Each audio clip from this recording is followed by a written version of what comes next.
Kat, welcome back. We have not done more of like a sit down style video in so long. I mean, there will be like a lot of B-roll and cut shots in this video per usual with these types of videos. Oh, you got a teach-in? And of course we have Callie back. If you are new here, my name is Kat. I do a ton of home and lifestyle type content, a lot of clean with me vlogs for cleaning motivation, home organization, productivity, waking up early, living your best life, as cliche as that sounds. So if you're interested in that type of content, you should totally consider subscribing. And today I'm going to be sharing with y'all my top 9 tips to keep your home decluttered. Now, I feel like I make so many videos on cleaning and organization and all of that, but something that myself, as well as I'm sure a lot of y'all, struggle with is keeping clutter out and keeping clutter to a minimum. So the point of today's video is to share 9 real tangible things you can do to help reduce the clutter in your home and keep it removed. Let's just get started. Okay, this is a huge one that I have found so beneficial in kind of staying on top of those declutter projects that you have around your home. Because we all have a running list of a ton of different declutter things that we have in our mind, and we're like, I have to declutter this, I have to organize that, I have to go through this. But what I recommend is you take the time to write down all of the different declutter projects you have. And then the key here is to, next to the declutter project, you're going to put in parentheses an estimated time of completion. So for example, I know I need to clean out the drawers in my laundry room. I'd estimate maybe that'll take me about an hour. So I'll put 1 hour. And then whenever you find yourself feeling like, oh, I have 30 minutes to just kind of chill, you can think to yourself, well, I could just sit here, watch Netflix, or I could sit here, watch Netflix, and work on one of my declutter projects. So you think that to yourself, and then you can grab out your declutter project list, sort through the ones that you estimated would be about the same amount of time as you have in that moment. Pick one, do it, and then you can cross that off your list. Okay, number 2 is like a little method that I actually find so helpful. I don't even know how to put it into words. I guess I do know how to put it into words because I'm about to put it into words. Shop your home. Or I should say, reverse shop your home. So essentially what I want you to do when you know that you need to declutter, whether it's your closet or, just your home in general, we'll use your closet as an example because I feel like that's the best.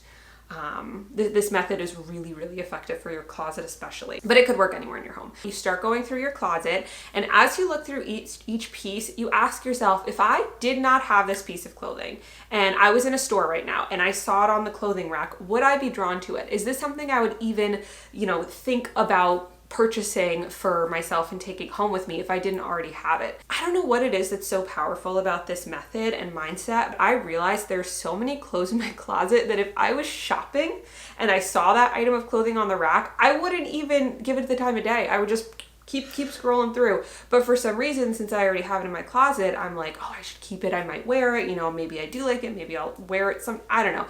And I try and convince myself that I do actually want it. But when I think about it, I'm like, if I didn't have this, I definitely would not want to buy it. I just find that there's so many things I have in my home that I only have because I already have it. Whether somebody gave it to me or I bought it on a whim, or maybe I was really excited about it when I bought it, but now I don't really like it that much anymore. And I'm like almost tricking myself into thinking I really like it because it's already in my home. But in reality, it's not something that I actually care that much about, and it would be much better suited donating to somebody who will get real joy and use out of it. I actually started doing, I want to say I found her channel back in like July. And there's a specific channel that inspired me for this tip, but there are so many channels that do this type of content. When it comes to like TJ Maxx, Home Goods, Marshalls, if I go into one of those stores, I can easily spend a lot of money without really thinking. And a lot of the stuff that I end up buying, I didn't actually need, and it ends up as clutter in my home. But I don't know, I feel like, as I'm sure a lot of y'all, I enjoy walking through those stores and just kind of like seeing what's on the shelves. I enjoy just the whole I don't know, this is gonna sound weird, but like ambiance and like experience of going to a TJ Maxx is just enjoyable to me. But then I end up buying stuff that I don't actually need and spending money that I did not want to spend. So one of my new favorite YouTubers is Katie Vining or Vinning, I'm not sure, but I love her channel. She does so many shop with me videos in places like TJ Maxx, Target, Home Goods, Marshalls, Kirkland's, At Home, like just any any store you can think of, IKEA, she does a shop with me there. And like there are so many YouTubers that do shop with me, but for some reason like her personality is just so fun and bright and I don't know, energizing, that I just love watching her videos. If I'm feeling that urge to go just like walk around TJ Maxx, kind of browse the aisles, see what they have, if I watch one of her videos, it almost does the same thing for me. Like I enjoy just like seeing everything they have out on the shelves, but obviously I'm not buying anything because it's a video. I also saw a TikTok that was really funny, and it was like, I wanted to go to Target, so I had 3 margaritas and now I'm drunk and I can't drive, so I'm not going to Target.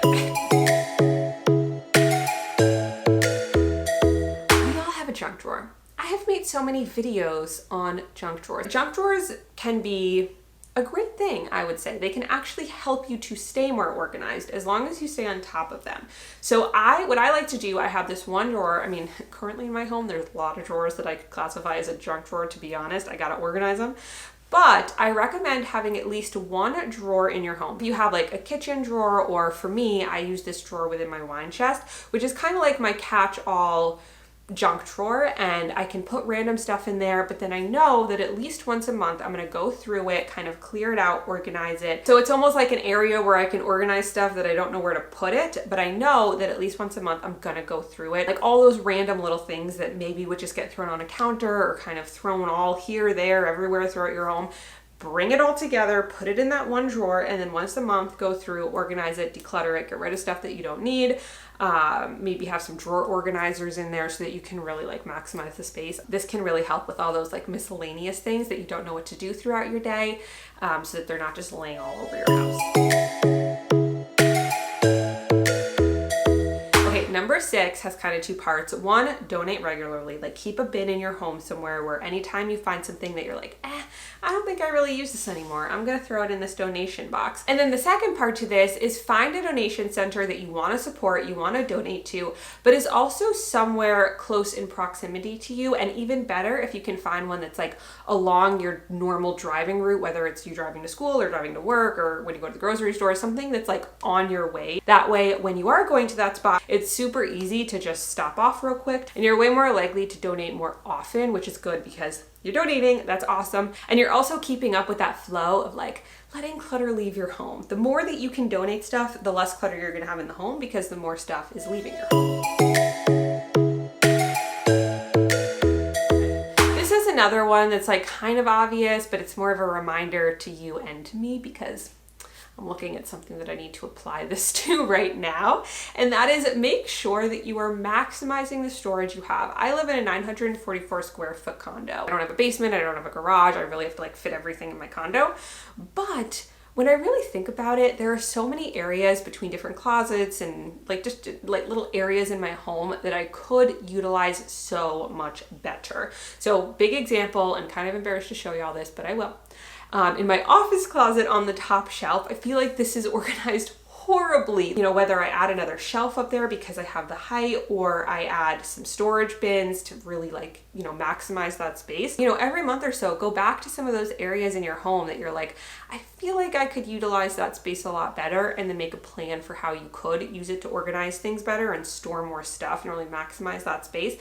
Because I guarantee you there are so many spaces in your home that you could be using way more efficiently or effectively. Be quick with this one because I feel like a lot of y'all are probably like, I already know this is good for many reasons, but it's something that I still have to do for certain accounts. So just a little reminder for you and for myself. And that is to go paperless wherever you can, whether it's your medical insurance or, you know, a bank statements or I don't know, bills, whatever it is, your credit card statements. Go paperless where you can because you're going to save. It helps the environment, you know, you're doing it all online. And I feel like for me at least, I rarely ever actually go through those papers. It's like better to have it all online anyway. So little reminder, because I still actually have a couple accounts where I have to go on and like check off the paperless box. So I stopped getting the paper mail that I don't actually need or like really reference. So little reminder there. And then it will help prevent a bunch of paper clutter from building up. Moved into my condo, I mean, I know this was like 2.5, 3 years ago. 2.5? 3.5? Wait, I moved in January of 2019. So January 2019, January 2020. Okay, no, 2.5. So it'll be 3 years that I've lived here come January 2021. I was like, 3.5 years, we're not there yet. So when I first moved in, I had all my hair stuff in my bedroom at my makeup table because I was like, this is my makeup, my hair should all go together, right? But I would always bring it to the living room because I like to do my makeup in front of that big mirror, and then I'd end up just leaving it there and it would sit there and it would just look cluttered. Whereas now I store it right in my little TV stand right next to my big mirror. And when you say that, like, oh yeah, I store my hair tools and my hairbrush and hair products in my TV console table, it's like, what? That makes no sense. But it does, because that's where I actually do my hair. So when you're thinking about where to store different things, don't just think like what makes sense in like, what it kind of goes with. But instead, think, where do I actually use this item, and store it there.